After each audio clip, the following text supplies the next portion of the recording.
বান্দা কারা?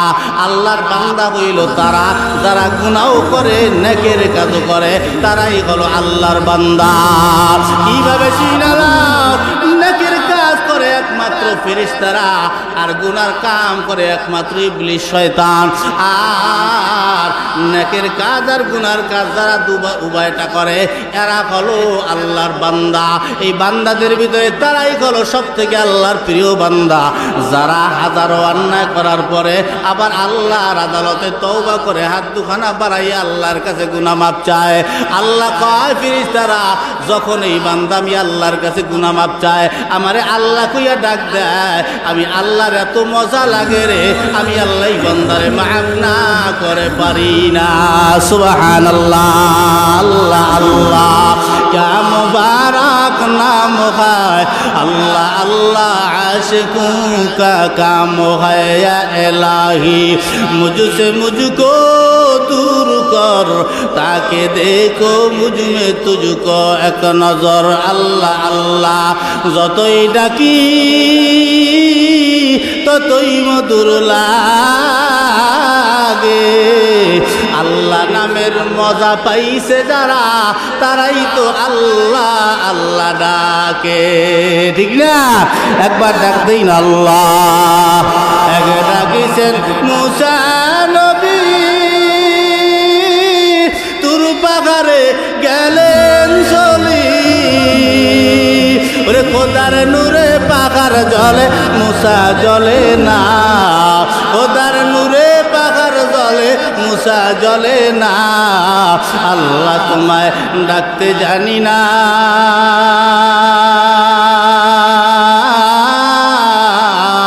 ডাকার মতো ডাকলে আল্লাহ কেমনে শোনে না? শোনে, কেমনে শোনে? শুই না লাও ও মুসলমান, এক আল্লাহর বান্দারে চোর, এই চোরের কাজ চুরি করা, এই জাহান্নামের ফেরেশতারা আসছে, আয়েশা ওর মরাতে ওটারে নিয়ে জাহান্নামের দিকে রওনা। আল্লাহ কয় ফেরেশতারা দাঁড়াও, কই যাও? কয় আল্লাহ এ তো জাহান্নামের আসামি। কয় না দাঁড়াও, কথা আছে। বলে আল্লাহ জীবনে ভালো কাম করে নাই, চুরি চামারি কইরা বেড়াইছে। আওয়াজ দিয়ে আল্লাহ কালা ইন্নী আ'লামু মা লা তা'লামুন, আমি আল্লাহ যা জানি তোমরা তা জানো না। তবে শুইনা লাও, আল্লাহ পাক ফেরেশতারা কয় আল্লাহ কি জানেন বলেন না? বলে এই লোক জাহান্নামী না, এই লোক হলো জান্নাতি। বলে কিভাবে? শুইনা লাও, তোমরা তো জানো না, এই লোক হাজারো অন্যায় করার পর যেই দিন মহা বিপদে পইরা গেছে, ওই কঠিন বিপদে পইরা দুনিয়ার কেউরে না পাইয়া আমি আল্লাহরে অন্তর থেকে একবার আল্লাহ বইলা ডাক দিয়েছি। ওই আল্লাহ ডাকটা ওর অন্তর থেকে হওয়াতে আমি আল্লাহর কলিজা হিসেবে রেখেছে, আমি আল্লাহর রহমতের দরিয়া জোশ মেরে গেছে, আমি আল্লাহ সহ্য করতে পারলাম না। আমি আল্লাহ তার ওই দিনের ওই এক আল্লাহ ডাকের বিনিময় আমি আল্লাহর জিন্দগির সব গুনাহ মাফ কইরা জান্নাতি বানা দিলাম। সুবহানাল্লাহ। ও মুসলমান গো, ওই আল্লাহ তো এখনো আছে যে আল্লাহ সুরের জিন্দগির গুনাহ মাফ কইরা জান্নাতি বানাইতে পারে। এক আল্লাহ ডাকের বিনিময়ে যদি তার জিন্দগির গুনাহ মাফ হইয়া যাইতে পারে, ওই আল্লাহ তো এখনো আছে।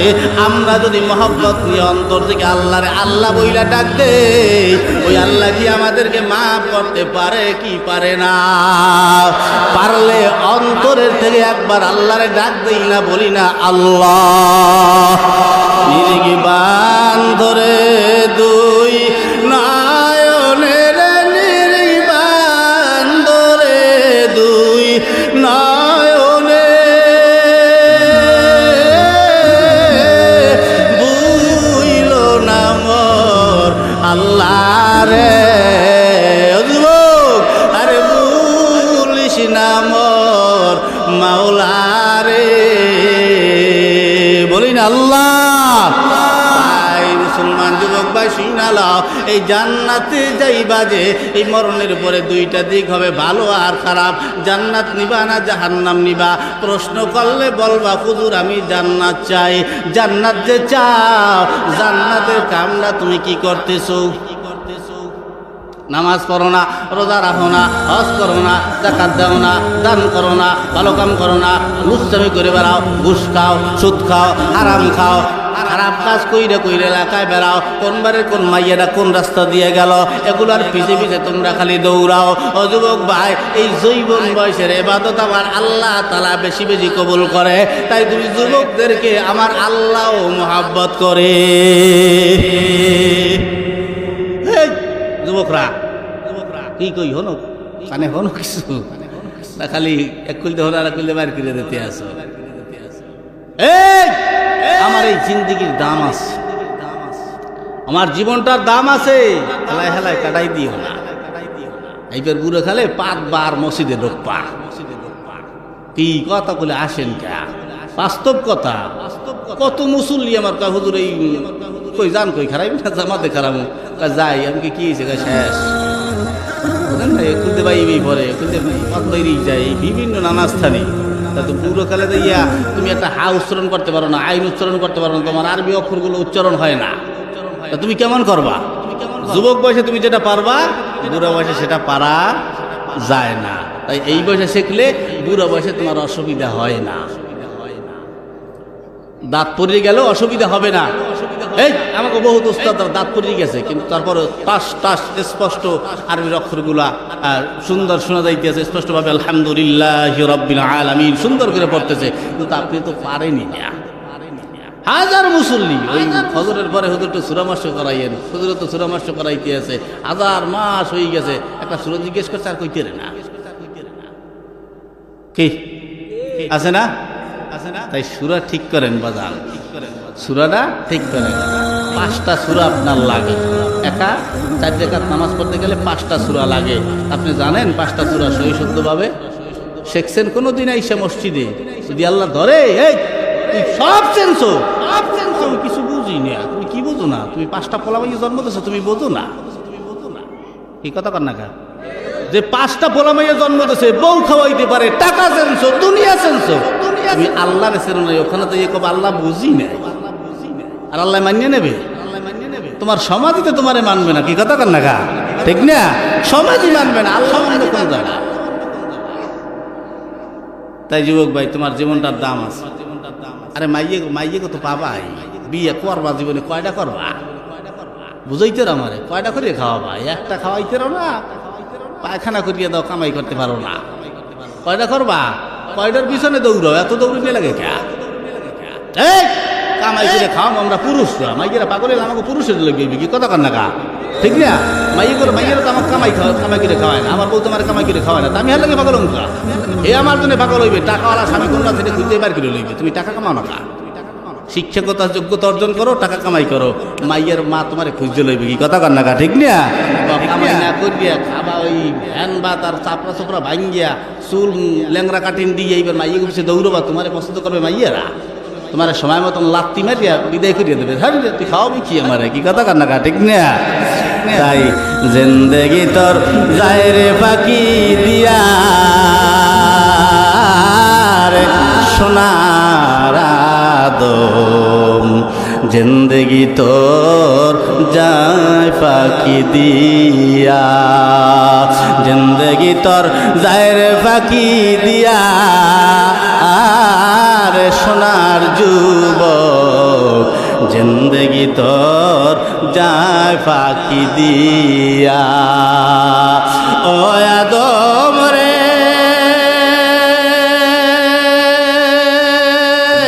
পাক ধরিয়া গেছে দাড়ি, দন্ত আছে গোটা চারি, আদরাইল সামান জারি গিয়াছে করিয়ার সোনার আদম, জিন্দেগি তোর যায় ফাঁকি দিয়া। কথা কর না কা, ঠিক না? ও আদম রে কামিনীর ওই কোলেতে কাল ঘুমেতে রইলি তুই, সারা নিশি ঘুমাইলি তুই, ঘুমাইয়া ঘুমাইয়া রে সোনার আদম, জিন্দেগি তোর যায় ফাঁকি দিয়া, জিন্দেগি তোর যায় রে ফাঁকি দিয়া রে সোনার আদম, জিন্দগি তোর যায় ফাঁকি দিয়া। কথা কান্না ঠিক না? ও যুবক ভাই গো, এদিকে লক্ষ্য করিয়া তাকাও, শুই না যাও। আদর্শওয়ালা জীবন যদি তৈরি করতে চাও, নবীজির আদর্শের উপরে তোমার চলতে হবে।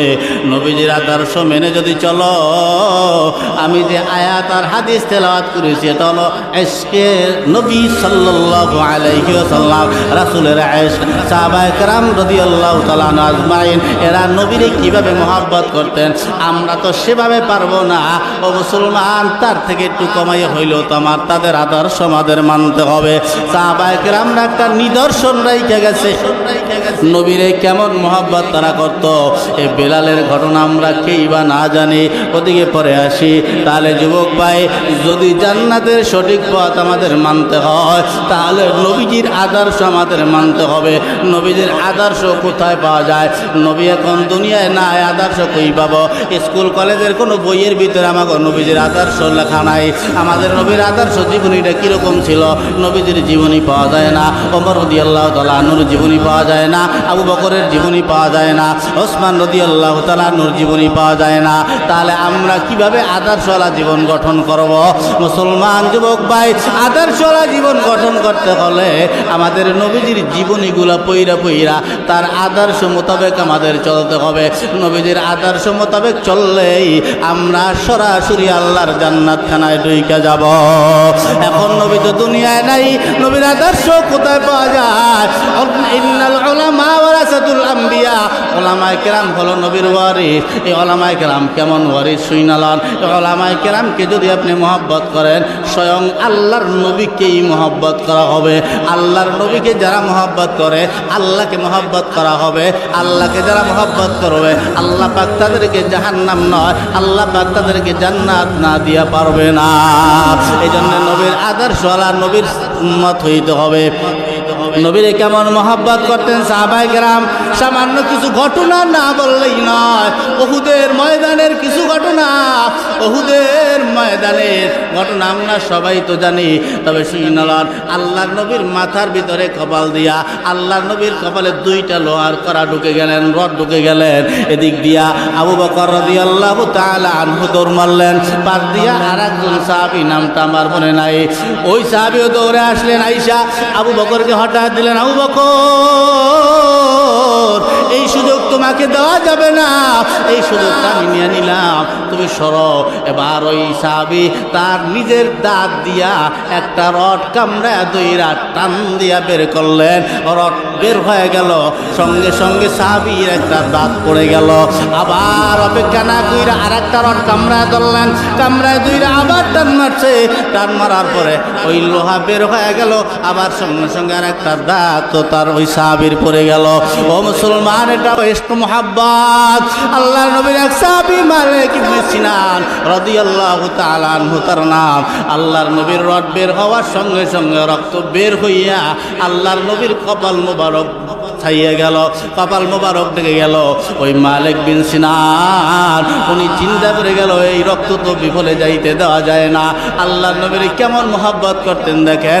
আল্লাহর নবীর রক্তগুলা টাইনা টাইনা ওই সাহাবী চাইটা চাইটা জিবরা দিয়া খাইয়া ফেলাইছে এবং নবীজির চেহারাখানা চাইটা পরিষ্কার কইরা দিছে। সুবহানাল্লাহ। আল্লাহর নবী আওয়াজ দিয়া কয়, ও সাহাবী গো, যেই আমার রক্ত যেই সাহাবীর শরীরের ভিতরে গেছে, যেই শরীরের ভিতরে গেছে, ওই শরীর কোনোদিন জাহান্নামের আগুন স্পর্শ করতে পারবে না। এটা হলো ইশক মুহাব্বত।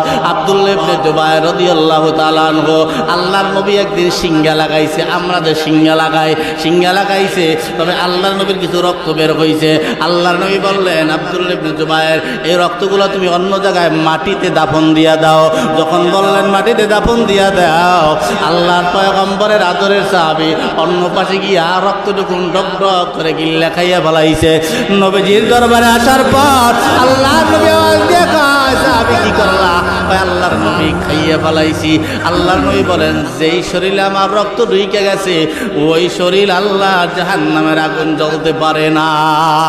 এগুলো হলো ইশক মুহাব্বত। ও মুসলমান, বিলাল আমার নবীরে কেমন মুহাব্বত করতেন। আল্লাহর পয়গম্বর বিলাল উমাইয়ার ঘরে কাম করত। ও মুসলমান, আল্লাহর পয়গম্বরের সাহাবী হওয়ার কারণে বিলালের মুনিব বিলালকে অত্যাচার করত, অনেক মারধর করত, এমন মারধর করত বালুর উপরে চিৎ করে শোয়াইয়া উত্তপ্ত বালুর ফসফস করে এমন গরম। আরবের বালুর খবর যারা আরবে গেছে তারা জানে কেমন গরম হয়। এবার বিলাল কোরআন তেলাওয়াত করার কারণে বিলালের উপরে খুব টর্চারিং হয়, অত্যাচার করা হয়। বিলাল ওর জবান দিয়ে শুধু আহাদ আহাদ আল্লাহ আল্লাহ বের হয়, আল্লাহ এক। একদিনের ঘটনা, বিলালকে মারতে মারতে মারতে মারতে পাথর চাপা দিয়ে বালুর উপরে চিৎ করে শোয়া দিলেন। বিলালের শরীরে এমন বড় বড় ঘা হয়ে গেল মাইয়ের কারণে। যেমন মাঝে মাঝে অনেক জায়গায় ছাত্রদেরকে একটা বাড়ি দিলে, একটু জোরে বাড়ি দিলে পিঠের থেকে চামড়া উঠে যায়, হাতের থেকে চামড়াটা উঠে যায়। এরকম অবস্থা বিলালের গায়ে ফুসকার মতো পড়ে গেল, রক্তগুলো পস পস করে বের হয়। বিলালের চোখ বেয়ে বেয়ে পানিগুলো জমিনের উপরে টপ টপ করে পড়ে। ও মুসলমান, এই মোহাব্বত দিয়া আবু বকর রাদিয়াল্লাহু তাআলা আনহু আল্লাহর নবীরে ডাক দিয়া বললেন, পয়গম্বর বিলালের উপরে এতটাই অত্যাচার করা হয়, আমার সহ্য হয় না। বিলালের অবস্থা বেশি ভালো না, নাও বাঁচতে পারে। আল্লাহর নবী, আপনি অনুমতি যদি দেন আমি বিলালকে আমি টাকা দিয়ে ক্রয় করে নিয়ে আসবো। 40,000 স্বর্ণের দিরহাম দিয়া বিলালকে ক্রয় করে নিয়ে আসলেন। এখনকার 40,000 দিরহাম ও অনেক টাকা, অনেক টাকা, 40 কোটি টাকা এখন ধরতে পারেন। ও মুসলমান, এই টাকা দিয়ে বিলালকে আইনা নবীজির দরবারে হাজির করলেন। বিলাল নবীজির দরবারে হাজির হয়, এদিক দিয়া পিছনে গিয়ে আল্লাহর নবীরে বসাইলেন। আল্লাহর নবীকে ডাক দিয়া বললেন, ইয়া রাসূলুল্লাহ, বিলাল আসছে। আল্লাহর নবী পিছনে তাকাইয়া বিলালকে ডাক দেয়। বিলাল উপর দিকে তাকায় না। 2-3 বার ডাক দেওয়ার পরে আবু বকর আওয়াজ দিয়া কয়, ও নবী গো, বিলাল কিভাবে তাকাবে? কারণ বিলালের ঠোঁটার জিহ্বাটা আগুনের সেক দিয়া পুইরা দিছে। বিলাল তাকাইতে পারতেছে না লজ্জার কারণে। আল্লাহর নবী বিলালকে বললেন, তুমি আজকের থেকে এই মসজিদের মুয়াজ্জিন হইয়া যাবা, আজকের থেকে আযান তুমি দেবা। বিলালের মর্যাদা আল্লাহ বাড়ায় দিলেন। হয়ে গেল। আল্লাহর নবীর কাছে জিবরাইল আসলেন, ইয়া রাসূলুল্লাহ, সঙ্গে আজরাইল আসছে, কি ব্যাপার?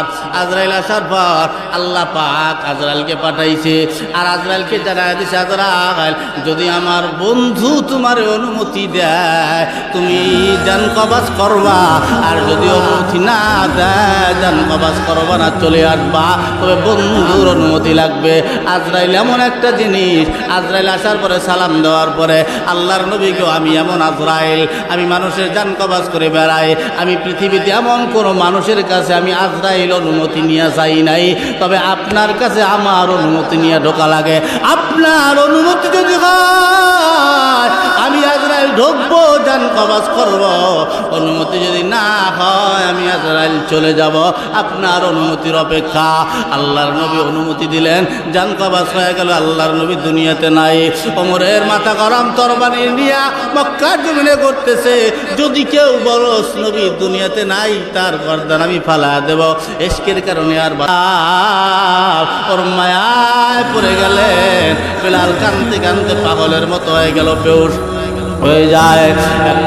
বিলাল, আল্লাহর নবী মারা যাওয়ার পরের থেকে বিলাল আর কোনোদিন আজান দেয় নাই, কারণ বিলালের ভিতরে কষ্ট। বিলাল প্রতিদিন আজান দেওয়ার পর তাকায় থাকতো, নবীজি আসতেছে, আমি আর কার জন্য আজান দিব রে? আমি আজান দিলে নবী আর আসবে না। এই চিন্তায় পড়িয়া এবার বিলাল মদিনা সাইরা দামেস্কে, সিরিয়া দামেস্কে চলে গেলেন। দামেস্ক শহরে যাওয়ার পর অনেক দিন হয় বিলাল মদিনায় আসে না, আর মদিনায় থাকতেও চায় না। হঠাৎ করে একদিন আল্লাহর নবীর স্বপ্নের যুগে দেখায়, আওয়াজ দিয়ে কও, বিলাল কি ব্যাপার, তুমি মদিনায় নাই? বিলাল, তুমি কি মদিনায় আসবা না? আমি মারা যাওয়ার পরে তুমি আর মদিনায় আসলা না। বিলাল, তোমার আজানের ধ্বনি আমি আর শুনতে পাই না। বিলাল আসো, তুমি আসো, আসো। বিলালকে বারবার আর এই কথা বলার পরে বেলাল পরের দিন সকালবেলা একটা গাঠুরি বান্দা বেলাল মদিনার দিকে রওনা। বেলাল এবার সিরিয়ার দামেস্কের থেকে বেলাল হাঁটতে হাঁটতে হাঁটতে হাঁটতে বেলাল আইসা নবীজির রওজার পাশে বইসা বইসা দুকরায় দুকরায় কান্দেছে। বেলাল চোখের পানি রাখতে পারতেছে না, কান্না করতেছে। এবার সাহাবায়ে কেরামরা আবু বকর ওমর ওসমান আলী আর বড় বড় সাহাবায়ে কেরামরা বারবার বেলালকে আবদার জানা, বেলাল তুমি একটু আজান দাও। বেলাল তো আজান দেয় না। বেলাল বারবার বলে বেলাল তুমি একটু আজান দাও। বেলাল বলে না আমি আজান দিতে পারবো না। বলে কেন? বলে আজান দিলে আমি বেলাল সহ্য করতে পারবো না, আমি আজান দিব না এই কারণে, কারণ যেই আজানের পরে নবী আসবে না ওই আজান আমি বেলাল দিব না। বেলালের আওয়াজ দিয়া খায়। এবার আবু বকরের আজানে বেলাল কেমন মোহব্বত আল্লাহর নবীরে করত, তোমরা কি জানো না গো? জানো না নবীর লাগি হইছি পাগল, নবীর লাগি হইছি পাগল, হইছি নবীর দিওয়ানা দিওয়ানা দিওয়ানা, তোমরা কি জানো না গো? জানো না। ধরে কোন মারহাবা। বেলাল আজান দেয় না, পাগলের মতো হয়ে গেল। সাহাবায়ে কেরামরা কয় কাজ হবে না, হাসান আর হোসেন যদি না আসে কাজ হবে না। হাসান আর হোসেনের চেহারা খানা ছিল দেখতে নবীজির মতো সুন্দর, গোলাপ ফুলের মতো চেহারা দেখা। আবার হাসান হোসেনকে ডাকলেন। ডাকার পরে হাসান হোসেন আসার পরে হাসান হোসেন আইসা যখন পাশে দাঁড়ায়, বেলাল হাসান হোসেনের বুকের সাথে মাথাখানা লাগাইয়া বেলাল দুকরায় দুকরায় কান্দে। এবার তাকে আজান দিতে বললে আজান দেয়। বেলাল আজান দেয়, আল্লাহু আকবার আল্লাহু আকবার আজান দেয়, আশহাদু আন্না মুহাম্মাদার রাসূলুল্লাহ। এইটা বইলা বেলাল আর আজান দিতে পারে নাই। বেলাল সঙ্গে সঙ্গে বেহুশ হয়ে পড়ে গেল। বেলাল বেহুশ হয়ে পড়ে যাওয়ার পর আবার যখন হুশ চলে আসলো, আল্লাহর নবীর রওজার পাশে দাঁড়াইয়া আল্লাহর নবীর আওয়াজ দিয়া কয়, ইয়া রাসূলুল্লাহ, আসতে বলছিলেন আমি বেলাল আসছি, আসতে বলছিলেন আমি বেলাল আসছি। ইয়া রাসূলুল্লাহ, আজান দিছি আমি আর পারতেছি না, আমি আজান দিতে পারবো না, কারণ যেই আজানে দয়াল নবী আসবে না, যে আজানের পরে ওই আজান আমি বেলাল দিতে পারবো না। আল্লাহর বান্দা বেলাল আবার দামেস্কে চলে গেলেন। এই বেলাল কতটা নবীরে মহব্বত করতেন। এইরকম নবীর প্রেমিক যদি আমরা হতে পারি, আল্লাহ আমাদেরকে জান্নাত না দিয়া পারবে না। কথা ঠিক না? বেলালের মতো আশেকে যদি আমরা হইতাম, এ দুনিয়ায় নবীর দেখা পাইতাম, এ দুনিয়ায় নবীর দেখা পাইতাম। ঠিক না? যেটা নবীর মোহাব্বত কি জিনিস আমরা বুঝি না। এবার যাই কা কষ্ট হইতেছে নাকি? যা হোক, আল্লাহ পাক এর কবুলিয়ত হলো বড় জিনিস। কি কথা ঠিক না? যাকে আল্লাহ পাক কবুল করবে আখিরি মোনাজাত পর্যন্ত থাকবো। আওয়াজ একই গান, কথা পায় না, গান এটা কোরআন হাদিস। তো গানের অনুষ্ঠান তো রাত 12টার পরে হয়। কি চাচা, কি কথা ঠিক না? রাত 12টার পরে ফজর পর্যন্ত। আর ওয়াজ মাহফিল তো বেশিরভাগ রাত 12টা, এই 11টা বাজে গেছে, 11:30 12টা, এর বেশি আন। তুমি কি করবা? যুবক কি করবে? যাই মোবাইল ধরবে, মোবাইল ধরিয়া রাত 3টা পর্যন্ত মোবাইল চাপবে। ফজরের আগে ওই ঘুম করবে, ইংলিশ খায় ঠান্ডা মাথায় ঘুমাও। কথা ঠিক না? সারাদিন ঘুমাইবে, 10টা 11টার সময় উঠবে, নামাজের কোনো খবর না। আমাদের সংসারে বরকত বিশ্রাই, কামাই রোজগারে বরকত বিশ্রাই কোথায় দিয়ে আসবে? আমার ঘরে নামাজ নাই, কোরআন তেলাওয়াত নাই, দিনই কোনো কথা নাই। ঘরের ভিতরে ঠকলে স্বামী স্ত্রী বাজাবাজি, বাপ বেটার ভিতরে বাজাবাজি, মেয়ে মায়ের ভিতরে বাজাবাজি, খালি ঝগড়া আর ঝগড়া গড্ডার ভিতরে। বরকতটা ঢুকবে কোন জায়গায় দিয়া? আর বুঝাইতেন বরকত ঢোকার জায়গাটা কই, জায়গাই তো না। যুবক গেছে নষ্ট হইয়া, মুরব্বীরে গেছে নষ্ট হইয়া, নামাজ পড়তে যায় ইমাম সাহেবের পিছনে লাগিয়ে থাকে, নামাজ পড়তে যাই যা ইমাম সাহেবের পিছনে গিবত গেই বেড়ায়। তুমি যে ইমামের পিছনে নামাজ পড়ো তার গিবত গিয়ে তার পিছনে নামাজ পড়া যায় আছে? তুমি তো নামাজ পড়তে দাঁড়াও আবার। এজন্য সাবধান, বুঝে শুনে। জান্নাতে তো একবারে সোজা জান্নাত, ইহদিনাস সিরাতাল মুস্তাকিম, একেবারে সোজা, একেবারে সোজা। যে পালন করে তার জন্য সোজা, যে পালন করে না এমনি এমনি জান্নাত পেয়ে যাবো আমরা। তবে এক কাজ দিয়েই আল্লাহ জান্নাত দেবে। কয় কাজ? কথা কয় না, কষ্ট হইতেছে, খারাপ লাগে। কয় কাজ দিয়ে জান্নাত পাবো? হয় নামাজ, নয় রোজা, নয় জাকাত, নয় দান সদকা, নয় ভালো কাজ, নয় ইকরামুল মুসলিমিন। যে কোনো একটা দিয়ে জান্নাত পাবেন, যে কোনো একটা। এখন চিন্তা করেন যেহেতু একটা দিয়েই জান্নাত পাবো, তো একটা করেই যাবো। কি একটা করেই যাবো আর আশা নাই, ওই একটা করেই জান্নাতে চলে যাবো। আচ্ছা, একটা যে করব, আল্লাহ পাক করার অনুমতি দিয়েছে, কিন্তু এই জিনিসটা কবুল হবে কি হবে না, এটা কি আমাদেরকে জানার অধিকার দিছে আল্লাহ? আমরা জানি না। 2 রাকাত নামাজ আল্লাহর দরবারে কবুল হবে, কোন 2 রাকাত হবে আমরা কি কেউ জানি? হ্যাঁ, তাই এখন চিন্তা করেন, আপনি চিন্তা করেন আমি এই 2 রাকাত পড়লেই ব্যাস মরিয়ে যাব, তাহলে কি হবে? আপনার নামাজ পড়তে থাকতে হবে। কোন 2 রাকাত আপনার কবুল হবে একমাত্র কে জানে? এমন বিপদে পড়ছেন, টাকা নাই, পয়সা নাই, আল্লাহর দরবারে বারবার বলতেছেন, কারো কাছে পাইতেছেন না, সংসারে বড় অভাব, কি করবেন? আসরের নামাজের পরে দাঁড়ায় গেলেন 2 রাকাত নামাজে, এমন গভীরভাবে মন লাগায় দিছ, এমন গভীরভাবে মন লাগায় দিছ, মন শুধু নামাজের ভিতরে বারবার আল্লাহর কথাটাই তোমার মনের ভিতরে আসে, সুন্দর মতো আদায় করতেছ। সেজদায় গিয়া 2টা চোখের পানি ছাইরা দিছ। আল্লাহ কয় ওই রকম 2টা রাকাত আমি আল্লাহ কবুল করে নেই। সুবহানাল্লাহ।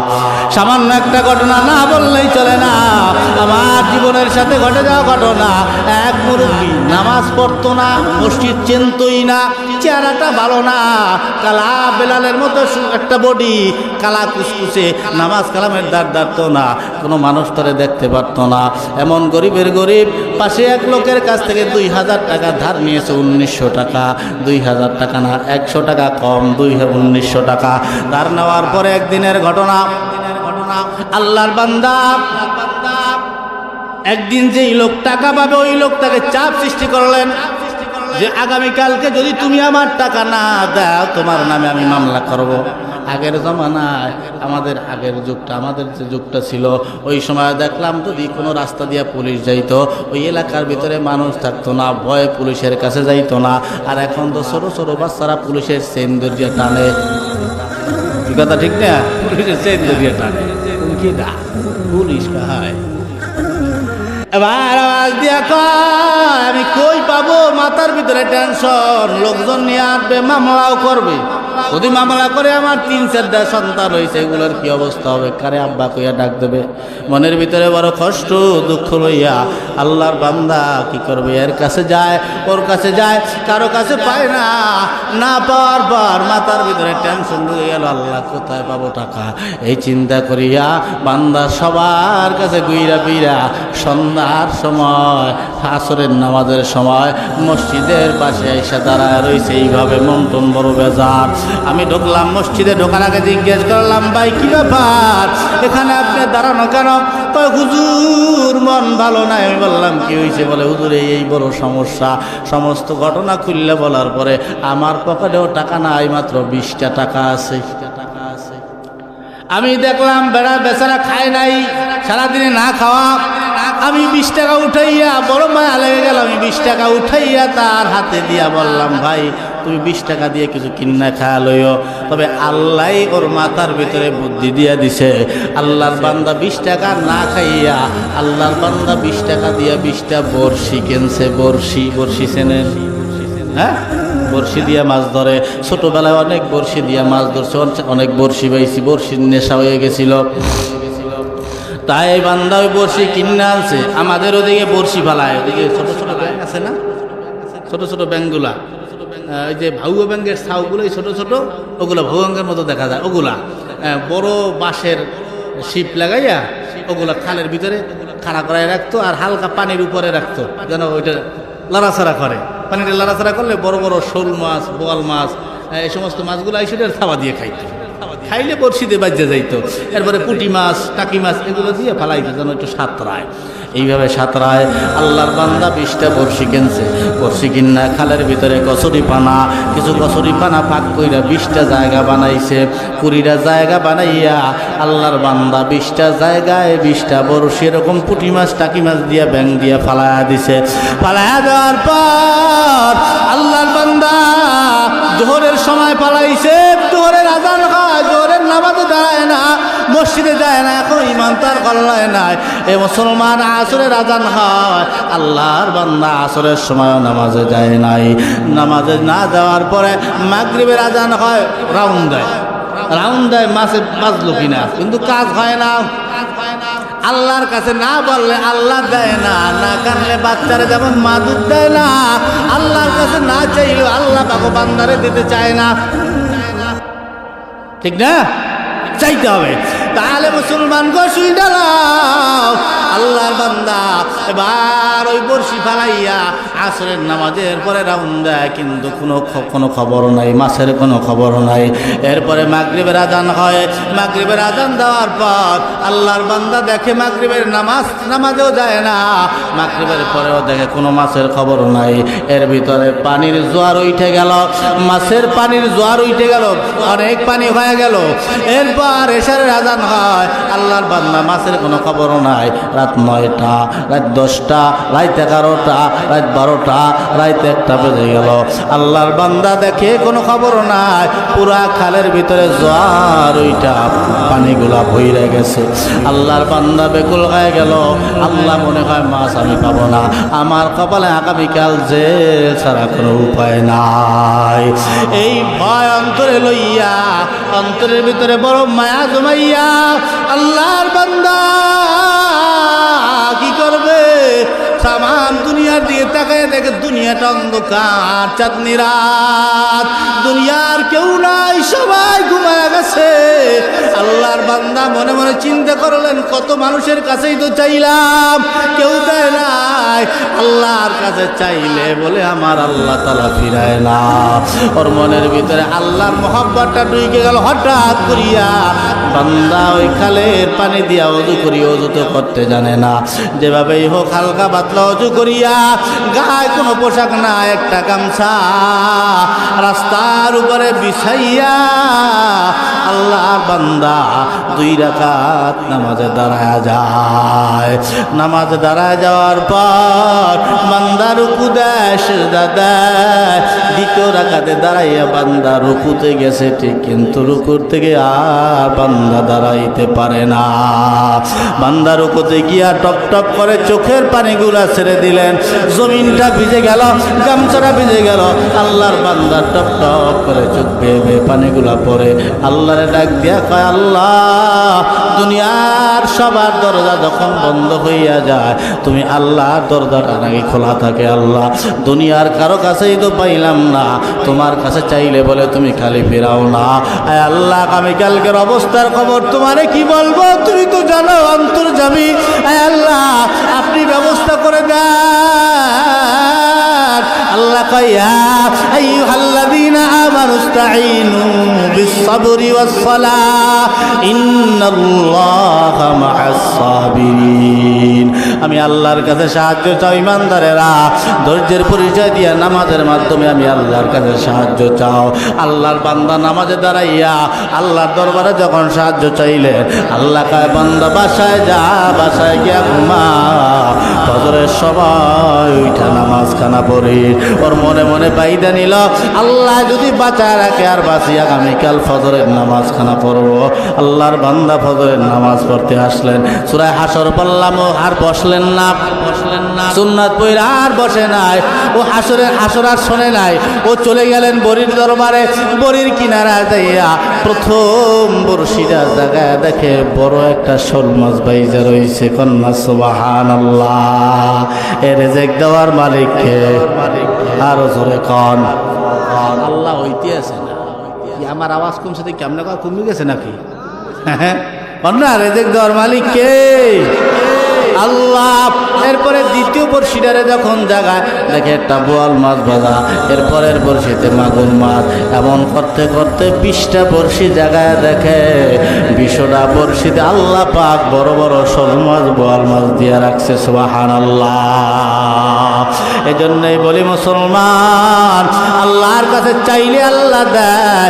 আল্লাহর বান্দা ওখান থেকে দৌড়ে আইসা ওই মাছ লইয়া বাজারে গিয়া 2000 টাকার উপরে বিক্রি করছে।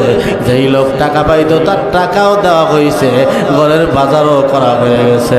আল্লাহর বান্দা এসে হাতখানা দইরা কানছে আর বলছে, হুজুর দুনিয়ার মানুষ চাইলে দেয় না, স্বার্থ ছাড়া কেউ ভালোবাসে না। আজকে আমি প্রমাণ পাইলাম আমার আল্লাহ বিনা স্বার্থের আল্লাহ। আমার আল্লাহ এতদিন হাজারো অন্যায় করার পরে আমার আল্লাহ গতকাল রাতে যেই বিপদ দুনিয়ার সবাই ফিরাইয়া দিছে, আমার আল্লাহ আমারে ফিরায় না। আল্লাহু আকবার। আল্লাহ আমারে ফিরায় নাই।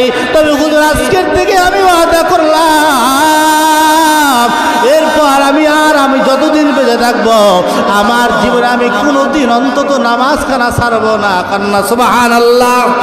নামাজ ছাড়বো না। ওয়াদাবদ্ধ হইয়া গেল রে মুসলমান। এইভাবে আল্লাহ পাক দেয়। তবে এই আল্লাহ দিল, ওই আল্লাহরে যদি আপনি আবার দেন, আল্লাহ পাক বান্দার কাছে চায়। আল্লাহ পাক চাওয়া মানি বান্দার কাছ থেকে নেয় না, আল্লাহ পাক আরো 3 গুণ বাড়ায় দেয়। এই বিশ্বাস নিয়ে যখন কোনো মানুষ আল্লাহর পথে আল্লাহ রাস্তা দান করে, আল্লাহ পাক ওই বান্দার নেকের পাল্লাগুলা বাড়ি কইরা দেয়। ও মুসলমান, আল্লাহ পাক নেকের পাল্লাটা কিভাবে বাড়ি কইরা দেয়? বনি ইসরাইলের যুগের একটা ঘটনা। এক আল্লাহর ওলি, আল্লাহর ওলি। এজন্যই বলি 2টা জিনিসের কাছে মানুষ দুর্বল। হুব্বুদ দুনিয়া রাসু কুল্লি খতিয়া। দুনিয়ার মহাব্বত সম্পদের কাছে মানুষ দুর্বল, আর সুন্দরী নারীর কাছে মানুষ দুর্বল। বড় বড় আল্লাহওয়ালারা ধ্বংস হয়ে গেছে বহুত নারীর কাছে, বহুত নারীর কাছে।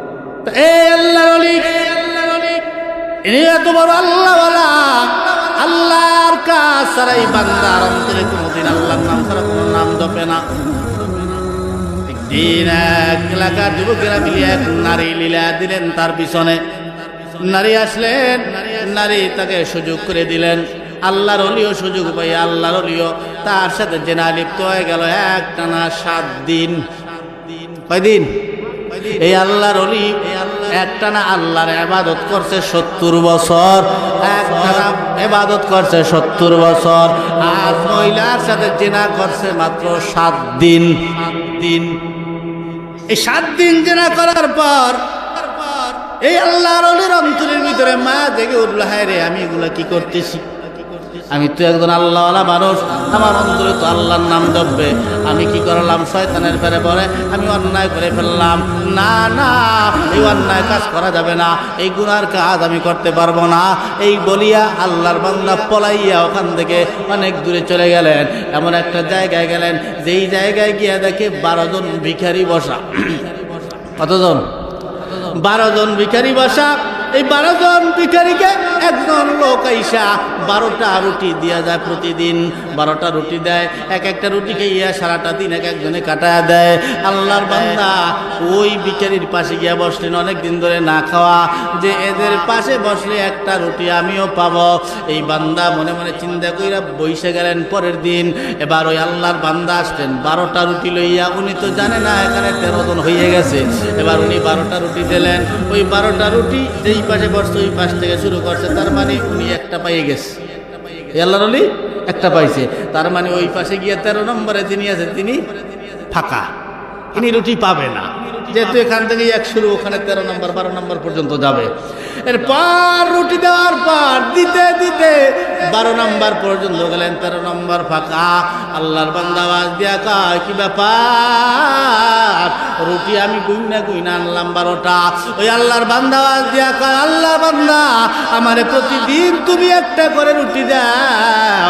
ওই রুটিগুলা খাইয়া খাইয়া আমি আমার জীবনটারে বাঁচাই, প্রতিদিন তোমার এই রুটির আশায় বসে থাকি। কই আজকে রুটি পাইলাম না কা?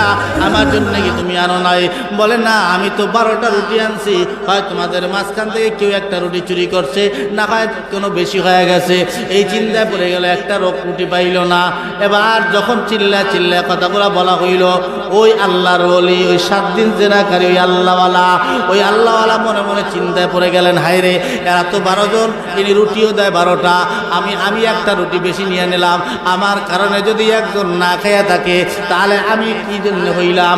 আমি তাকে না খাইয়া থাকতে দেওয়া যাবে না, উনি যেন না খাইয়া থাকে। এই জন্য আল্লাহর ওলি ওই তার রুটিটা ওই ব্যক্তিকে দান কইরা দিলেন, ওই ব্যক্তিকে ওই রুটিটা দিয়ে দিলেন।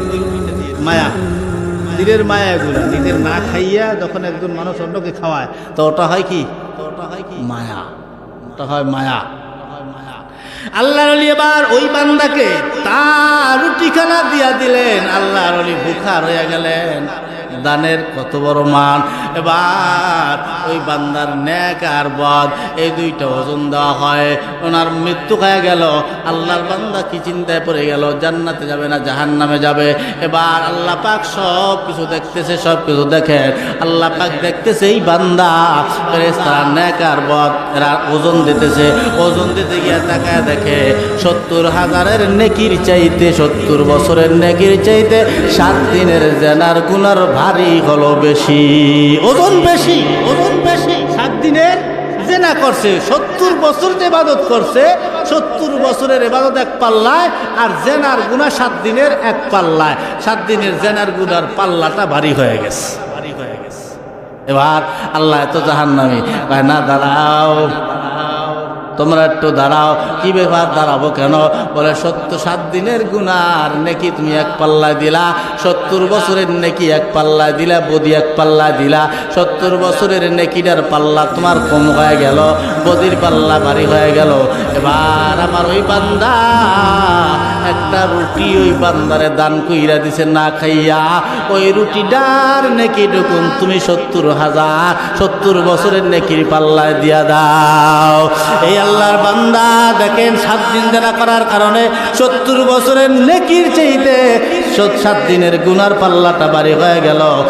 আর একটা রুটি দান কইরা, ওই একটা রুটির বিনিময়ে একটা রুটির নেক 70 বছরের নেকির পাল্লায় দেওয়ার কারণে ওই বাম পাশের গুনার পাল্লাটা হালকা হয়ে গেল, নেকির পাল্লা ভারী হয়ে গেল। সুবহানাল্লাহ। তবে এটাই হলো মেন কথা, আল্লাহর রাস্তায় আপনি দিনের কাজ করবেন, হইতে পারেন আপনি নামাজ দিয়ে জান্নাত পাবেন, আমি নামাজ দিয়ে জান্নাত পাবো। আপনি টাকা দান করছেন, তা দিয়ে জান্নাত পাবেন। আর একজন হজ করছে, হজ দিয়ে জান্নাত পাবে। আর একজন যাকাত দিছে, যাকাত দিয়ে জান্নাত পাবে। আর একজন একটা ভালো কাজ করছে, তা দিয়ে জান্নাতে যাবে। আর একজন একজন লোকের উপকার করছে, তা দিয়ে জান্নাতে যাবে। আর একজন একটা বিড়ালের উপকার কইরা জান্নাতে যাবে। এক একজন এক একটা উসিলা দিয়ে আল্লাহ পাক তাকে জান্নাত দান করবে। এটার মানে এই নয় যে আপনি একটাই ভালো কাজ করবেন, এটার মানে এই হলো সমস্ত প্রকারের ভালো কাজগুলো আমার করতে থাকতে হবে।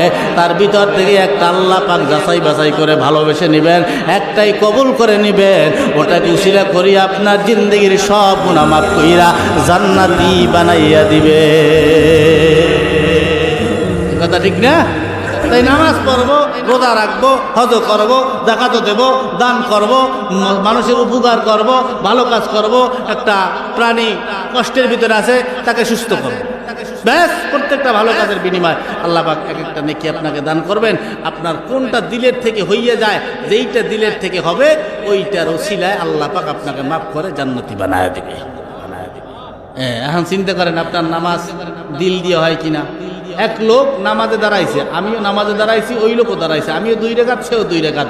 আমার 2 রেখাত হয়েছে 2 মিনিট, বুঝছেন?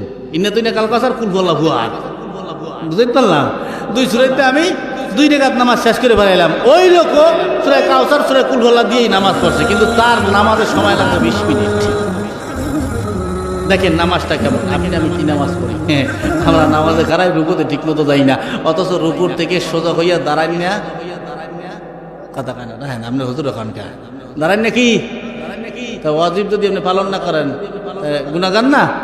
2 সেজদার মাঝখানে 1 সেজদা দিয়ে ওইটা বইসা একটু দেরি করা ওয়াজিব, আপনি ওয়াজিব তো পালনই করেন। ওরে আল্লাহ, নামাজ পড়ে না, কম্পিউটার চালা আল্লাহ জানে, কি কামদুনি রাইখাইছে আল্লাহ জানে।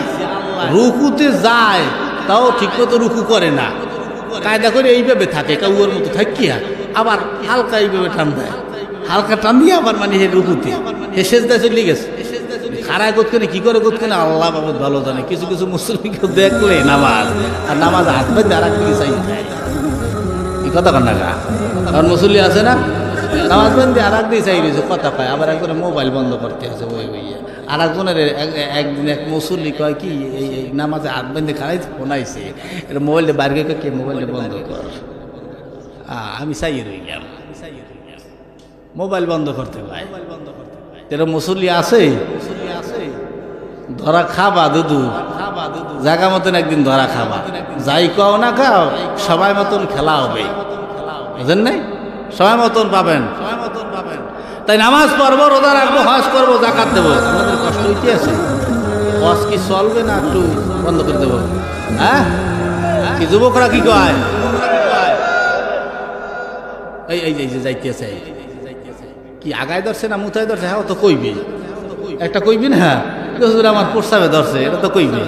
বাসায় যাইতে আছে, ঘটনা হইলে কি রাত বেশ হয়ে গেলে মানুষের ঘুম, এটাও তো একটা আমাদের চিন্তা ভাবনা করতে হয়, আমাকেও ঘুমাইতে হয়, আপনাকেও ঘুমাইতে হইবে।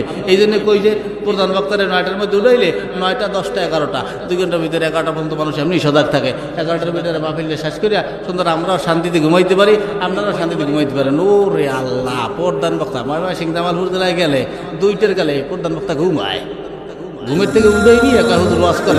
ঘুমের থেকে উঠে একটা মানুষ কি কয়? হ্যাঁ মনেই তো থাকে না, কি করবে? ঘুমের থেকে উঠেই নিতে। এই পরিস্থিতি যেন আমাকে পদ্মার এই পারে না হয়, এই পরিস্থিতি আমাকে পদ্মার এই পারে যেন না হয়। নামাজ কালাম সব যেন ঠিক থাকে, কি কথা কান্না ঠিক না? সব ঠিক রাখতে হইবে, নামাজ কালামও ঠিক রাখতে হইবে, ইমান আমল সব আমাকে ঠিক রাখতে হইবে। ইমান ধ্বংস করার জন্য সিনেমা এখন বর্তমানে কি যুবকরা কথা কও না কা? মোবাইলে খাইছে তোমারে, মোবাইলে খাইছে, ঠিক না? ঠিক না? ঠিক হয় না, এরকম ঠিক কিনে ঠিক হইবে না।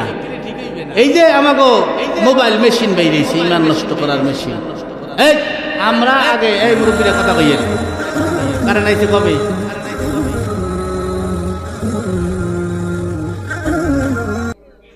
এই 2002 সালে আইছে, তা 2000 বাদ দেন, আপনাকে ছোটকালের কথা কই।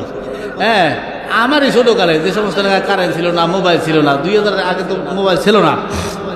তো ওই সময় আমাকে এলাকার মধ্যে দেখতাম মানুষ ওই এশারের নামাজের আগে ঘুমাই যেতে, মানে ওই নামাজ তো দূরের কথা, ওরা ঘুম আগে, আবার ঠিক ফজরের সময় উঠে যেত। সারাদিন সারা রাত ঘুমাইতো, সারাদিনে কোনো ঘুম আইতো না।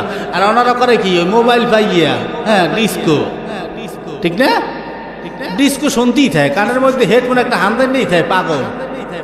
একদিন তো রাস্তায় যাইতে যায় আর এরকম ফুলুর ফুলুর ফুলুর ফুলুর করে কথা কইতেছে, আমার কাল থেকে 5টা লাগছে। আমি কি দেখছি কি সুন্দর বলাটা, পাগল হয়ে গেছে। একটা মানুষ মনে মনে ভাবে যত পাগল হয়ে গেছে, কারণ হঠাৎ যখন এই যে এক কানের এই হেডফোনগুলো বাইরেছে, শুধু কানের মধ্যে হান্দাই থুয়ে দেয়, আর কিছু বোঝা যায় না। কারণ ওই অবস্থায় তো অনেকেই জানে না যে কানের মধ্যে হেডফোন লাগাই নিয়া, এই হুডের মধ্যে কানের মধ্যে হেডফোন ফান্দান নিয়া ওই হলো এরকম কথা কইতে হইতে যাইতে আছে। হঠাৎ মানে সেটতে হলে না, অনেক সময় দেখা যায় ঝগড়া বাজি গেছে, সেটতে হচ্ছে, পাশের মানুষ লাফাই উঠছে, দেখি পাগল হয়েছে নাকি। এই জন্য বললাম তোমারে মোবাইলে খাইছে, তোমারে মোবাইলে খাইছে। কি কথা কয় না যুবকরা? যুবকরে মোবাইলে খাইছে, যুবকরে মোবাইলে খাইছে। অল্প বয়সের পোলা মাইয়া প্রেমে জড়াইছে জমানা, মোবাইলে খাইছে। টিকা নেশায় মেতেছে জমানা, মোবাইলে খাইছে জমানা, মোবাইলে খাইছে। অল্প বয়সের পোলা মাইয়া প্রেমে জড়াইছে জমানা, মোবাইলে খাইছে জমানা, মোবাইলে খাইছে। কথা বল না, ঠিক না? খাইছে তোমারে মোবাইল, আর খাইছে বেপরদা নারীদেরকে দিয়া। বর্তমানে নারীদের যে হালচাল, শয়তানের আর কোনো কাম নাই। শয়তান এখন বাসায় বৈশা বৈশা ঘুমায়, নারী গো সব বেপরদায় ছাইরা দিয়া। আলহামদুলিল্লাহ, কিছু কিছু জেলায় গেলে, কিছু কিছু ঘরে গেলে, কিছু কিছু বাড়িতে গেলে সুন্দর পর্দা পুশিদা দেখা যায়। ওই আর মাঝখান দিয়া কখন জানি আবার একটা বেপরদা মাইয়া বের হইয়া যায়।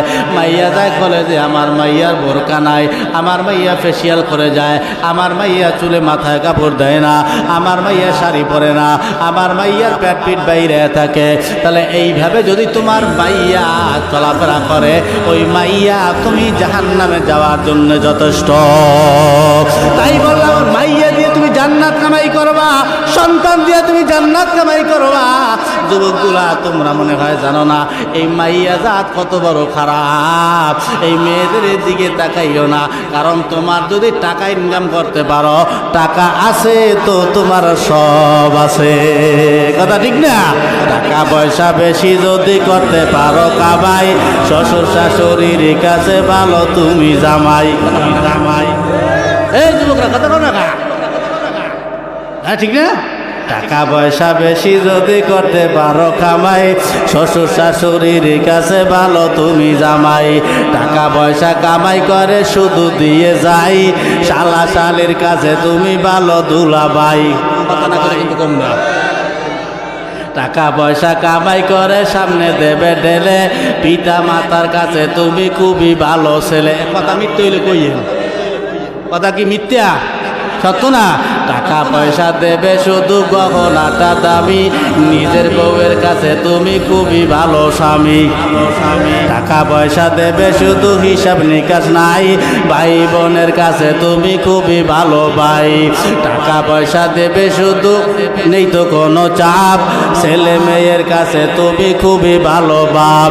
টাকা পয়সা কামাই করে দিবে নতুন জামা, বাগনা বাগনির কাছে তুমি খুবই ভালো মামা। টাকা পয়সা কামাই করে দিয়ে যাবে শুধু, ভাই বয়ার ভাইদের কাছে তুমি ভালো দুদু। টাকা পয়সা দিবে শুধু হিসাব নাই এক বিন্দু, বন্ধু বান্ধবের কাছে তুমি ভালো বন্ধু। টাকা পয়সা কামাই করে দিবে ডর্জন ডর্জন, আত্মীয়দের কাছে তুমি খুবই ভালো স্বজন। টাকা ধরো টাকা ধরো, টাকা কামাই করো, টাকার মূল্য বুঝেছি ভাই যখন হইছি বড়। টাকা পয়সা দিতে পারলে সবার কাছে ভালো, না দিতে পারলে তো না দিতে পারলে তো সুন্দর মুখটা দেখবে তুমি কালো। আমার কথা ঠিক কি না ভাই, তোমরা সবাই বলো। ওরে টাকা তুমি জ্বালাইয়া গেলা, সংসারে আগুন নিবাইয়া গেলা না, ঠিক না? মিথ্যে কথা কইলাম? খারাপ কইছি? ভালো কইছি না? এটাই বাস্তবতা। মানিকগঞ্জ গেছি মাহফিল করতে, স্কুল দিয়া যায় মাইয়ারা, এই স্কুল দিয়া যায়, আর ওই মাইয়া কথা খারাই করে সিগারেট খায়। স্কুল থেকে 8 কি 9 এই ক্লাসের মেয়েরা হবে, বিড়ি লইয়া বাড়ি যায়, সিগারেট খাইতে খাইতে যায়। তাই আমরা আবার ওই সিএনজি দিয়ে ঢুকতেছি, ওই মুহূর্তে আমার নজর পড়ে গেছে, দেখি আবার বিড়ি বুড়ি আটকাই গেলাইস, ধরাইন না বেরি। এরকম মাইয়া আমাদের দেশে আছে না নাই? এই হিরোন গাঁজা ফেন্সিডিল বেশিরভাগ মাইয়েরা খায়। ঢাকা শহরে মাইয়াগুলো দেখেন, হ্যাঁ একদম সংগঠন বানাইয়া মাইয়া করুন ঢুকাই দিয়েছে হইনে, যে কি করে খবর লাও, সব নষ্ট করে বানাইতেছে মাইয়া নারীজাত গুলারে। আর এই নারীজাত গুলা সব উদ্যোগ টিকটক বানায়। কতক্ষণ লেখা এই টিকটক তো মাইয়েরাই বেশি বানায়। কোন পুরাটা টিকটক বানাইছে? কোন বানাইছে? এই যুবকরা কথা কন না, কোন পুরাটা ল্যান্ড টিকটক বানাইছে? জাঙ্গিপুরে টিকটক বানাইছে, বিলেজারপুরে টিকটক বানাইছে। কোন পুরাটা বানাইছে? মাইয়েরা পেট বার করিয়া, পিঠ বার করিয়া, ল্যান্ডা হইয়া, জাঙ্গিপুরিয়া, তারপরে টিকটক বানায়। দেমিকর টিকটক একটা আইডি পাইছে, ওই দেবার নেট দেওয়ার টাহা কামায়, টাহা পায়, টাকা পাইতেছে ঘরে বইয়া, তাহলে দেখাই তো অসুবিধা কি তার? এই কথা ঠিক না? নিজের বউ লইয়া, বউ নিয়ে দেখায়, দেখো আমার বউ কি সুন্দর, ওনার বউ কি সুন্দর দেখে। ওই এই আমি এই সময় বলে থাকি প্রায় সময়, যে চোখ দিয়ে চাইয়ে যদি কোনো নারীরে গর্ভবতী বানানো যাইতো, একটা মাইয়ার গর্ভে কয় কোটি বাচ্চা যাইতো। কথা কন না? এই বাপ আর আপন ভাই সারা কোনো মাইয়ার দিকে কোনো পুরুষ সুনজরে তাকায় না। কিসের মামাতো ভাই, কিসের খালাতো ভাই, সুনজরে তাকায়। হ্যাঁ, সুনজরই দেয় তোমার দিকে। কোন সুনজর দেয় তুমি টের পাও না। এই কথা কান না যুবকরা, সাবধান, এ তো গোরগলির কারবার, ঠিক না? মেয়েদের জামাতে কলার পুরুষের গলে দেখি হার দেখো ভাইয়া কি চাইয়া দেখায় কি সুন্দর এত ঘোরকলির কারবার না এদেশের যুবকরা রক না এরা মানে ওয়াজ মাহফিল বেশি একটা শোনে না ঠিক না মমতাদের ফাইটে যায় গান হলে তো ঠিক কইতা ফুটবল খেলার গোল ঠিকই কইতা ক্রিকেট খেলার 6 জোরে কইতা এই 6 গোল কইলে কয়টা নে কি হয় কথা কয় না যুবকরা কথা কয় না কা একটাও যে দোয়াই না হ্যাঁ তো কোনোদিন কোনো খেলোয়াড় কইল না যে আপনারা গোল পান 6 কান কোনো খেলোয়াড়রাই কইল না তো হ্যাঁ না কত যদি ফাটকিরে মুখ দিয়ে বাইরে যায় গোল হ্যাঁ আপনার কওয়া লাগবে কেন জোরে কন সুবহানাল্লাহ ঠেললে ঠেললে আরে আপনার জান্নাতে আপনি যাইবেন ঠেললে ঠেললে আমি নিমুখা হ্যাঁ এরপরে হুজুর আমরা ভালো না হ্যাঁ কি কথা কন না ঠিক না এরপরে হুজুররা ভালো না তাম দেশ পিট্টু পিটে খাইতেছেন আপনারা আলাসটা ইয়ে কয় হুজুররা ভালো না ওই যে চোর চোরের তো দোষ দেবেই বুঝেন নাই এই কথা ঠিক না কি গাবো হ্যাঁ ঠিক ডক লাগতেছে না এদিকে গাইয়ে ডক করতে পারতে আসি না কি কথা কানা ঠিক না ঠিক না খোদার বান্দা নবীর উম্মত মিশে করো দাবি বেপরদায় চলিলে তুই জাহান্নামে যাবি এই কথা ঠিক না এই শরীয়তে কয় নাই তার মরণের ভয় কি হবে তার মরার পরে হাসরের মাজার এত গোরকলির কারবার মেয়েদের জামাতে কলার পুরুষের গলে দেখি হার দেখো ভাইয়া কি চাইয়া দেখায় কি সুন্দর এত গোরকলির কারবার ঠিক না মেয়ে এখন কইল পুরুষ হাতে লয় না চুরি গায়ে তাদের নাই ব্লাউজ পরতে চায় না শাড়ি আন্দোলন একটা উঠছিল না যে আমরা ব্লাউজ পরবো না উঠছিল একটা আন্দোলন কি বেহায়া কি চেহারা আমি এই দিকে কুত্তায় পাত দেওয়ার চেহারা রাখলে এই কথা মানে ঠিক না তুই একটা নারী রাস্তায় নামে তাম বাংলাদেশের নারীগুলো নষ্ট করে ফেলাইতে আছে ওই দেখিয়া আর একটা নারীর ভিতরে একটা হিংসা থাকবে না ও চলতে আমি চলতে পারবো না কা ওই লাইন করে দিয়ে যায় এই জন্য বললাম আল্লাহ কোনো জানি কথা বললাম মেয়ে এখন হইল পুরুষ হাতে লয় না চুরি গায়ে তাদের নাই ব্লাউজ পরতে চায় না শাড়ি দেখো বোরকা পরিয়া সাইনবোর্ড দেয় উল্টাইয়া সাইনবোর্ড চেনছেন তো এইটা হলো সাইনবোর্ড হ্যাঁ দেখো বোরকা পরিয়া সাইনবোর্ড দেয় উল্টাইয়া ফেসকাটিন দেখাইয়া গেলে বোরকার কি দরকার এত গোরকলির কারবার মেয়েদের জামাতে কলার পুরুষের গলে দেখি হার দেখো ভাইয়া কি চাইয়া দেখায় কি সুন্দর এত গোরকলির কারবার ঠিক না 16 গিরা কাপড় লাগে ব্লাউজ ভাই 10 গিরা বানাইলে দাদা কেমন দেখা যায় ঠিক না রাস্তায় দিয়ে চললে মাঝে মাঝে কিছু বুড়া মহিলাকে দেখলে মেজাজ গরম হয়ে যায় আছে না নিজে বোরকা পরিয়া নিজের আপন মাইয়াডারে বোরকা সারা রাস্তায় আড়ায় এরকম নারী আছে না ওই তুমি ওরা দিয়ে জান্নাত কামাই করো তাই বললাম 16 গিরা কাপড় লাগে ব্লাউজ ভাই 10 গিরা বানাইলে দাদা কেমন দেখা যায় যেন বোয়াল মাছের পেটি যেন করে ঝিকিমিকি বুড়ারা সব দেখলে পরে করে রে হায় হায় অনেক বুড়ারা হায় হায়